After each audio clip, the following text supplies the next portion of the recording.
ಈಗ ಹವಾವರ್ತಮಾನ. ರಾಜ್ಯದ ದಕ್ಷಿಣ ಒಳನಾಡಿನಲ್ಲಿ ನೈಋತ್ಯ ಮುಂಗಾರು ಚುರುಕು, ಕರಾವಳಿ ಮತ್ತು ಉತ್ತರ ಒಳನಾಡಿನಲ್ಲಿ ಸಾಮಾನ್ಯ. ಕರಾವಳಿಯ ಬಹುತೇಕ ಕಡೆ, ದಕ್ಷಿಣ ಒಳನಾಡಿನ ಅಲ್ಲಲ್ಲಿ ಹಾಗೂ ಉತ್ತರ ಒಳನಾಡಿನಲ್ಲಿ ಮಳೆಯಾಗಿದೆ.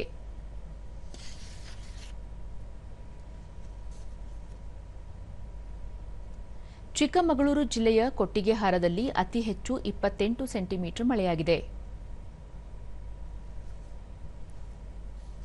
ಉಳಿದಂತೆ ಕಮ್ಮರಡಿ 22, ಪೊನ್ನಂಪೇಟೆ 19, ಭಾಗಮಂಡಲ 17, ಜಗಲ್ಬೆಟ್ 15, ಹುಂಚದಕಟ್ಟೆ, ಕಳಸ 13, ಆಗುಂಬೆ 12, ಗೇರುಸೊಪ್ಪ 11, ಮಂಕಿ, ಶೃಂಗೇರಿ, ಯಲ್ಲಾಪುರ 9, ಲೋಂಡಾ, ಎನ್ನಾರ್ಪುರ, ಸಿದ್ದಾಪುರ, ಸುಬ್ರಹ್ಮಣ್ಯ 8, ಬೆಳತಂಗಡಿ, ಕೊಪ್ಪ, ಉಪ್ಪಿನಂಗಡಿಯಲ್ಲಿ 7 ಸೆಂಟಿಮೀಟರ್ ಮಳೆಯಾಗಿದೆ.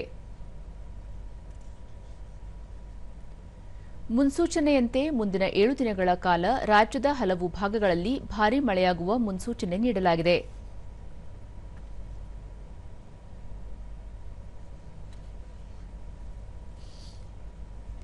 ಕರಾವಳಿ ತೀರ ಪ್ರದೇಶದಲ್ಲಿ ಗಂಟೆಗೆ 40 ರಿಂದ 60 ಕಿಲೋಮೀಟರ್ ವೇಗದಲ್ಲಿ ಗಾಳಿ ಬೀಸಲಿದ್ದು, ಮೀನುಗಾರರು ಸಮುದ್ರಕ್ಕೆ ಇಳಿಯದಂತೆ ಮುನ್ನೆಚ್ಚರಿಕೆ ನೀಡಲಾಗಿದೆ.